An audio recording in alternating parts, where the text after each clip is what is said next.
Hey guys, welcome back to our channel Veena's kitchen and family. ఈరోజు recipe పేరు keema. So మనం first కళాయిలోని sliced onions oil వేసుకోవాలి. కొంచెం pinkish కలర్లో వేసినప్పుడు అందులో బే లీవ్స్ వేసుకోవాలి.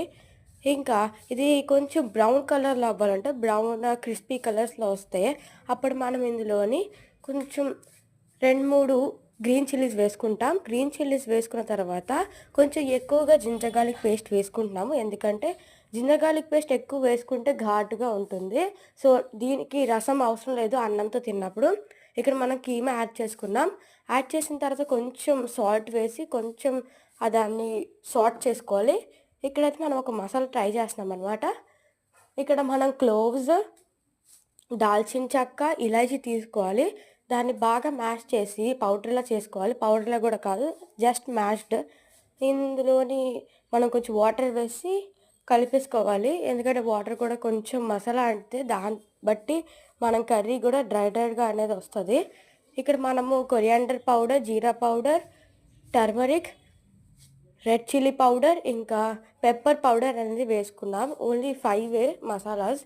ఇందులో కొంచెం మసాలాని ఇటు అటు చేసేసి మనం ఏదైతే తయారు చేసుకున్నాం దాన్ని వేసుకుంటాం.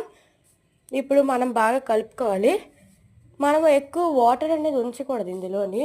ఎప్పుడైతే దీని ఆయిల్ అనేది బయట వస్తుందో అప్పుడు ఉడికింది అనుకుని అర్థం ఉంటుంది. మటన్ టేస్ట్ రాకూడదు, మొత్తం మసాలా టేస్ట్ వస్తే అన్నంతో తినడానికి బాగుంటుంది. కలర్ అయితే ఇది యాక్చువల్లీ ఆ లైట్లోని మనకి వేరేగా కనబడుతుంది. ఇది తినడం వల్ల కొంచెం ఘాట్నెస్ ఉంది కదా, మన జలుబు దగ్గు తగ్గిస్తుంది.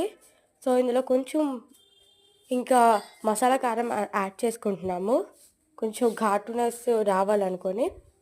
ఇక్కడ మనం బాగా కలుపుకొని మూత పెట్టుకుంటాము. ఇది చాలా ఉపయోగపడుతుంది, అందుకే నాకు జలుబు వచ్చింది. సో ఇది ట్రై చేసింది మమ్మీ. మీకు కూడా ట్రై చేయాలనుకోని మమ్మీ ఒపీనియన్. సో వెళ్ళి తొందరగా ట్రై చేయండి. నచ్చితే వీడియోని లైక్, షేర్, సబ్స్క్రైబ్ చేయడం మాత్రం మర్చిపోకండి. బాయ్.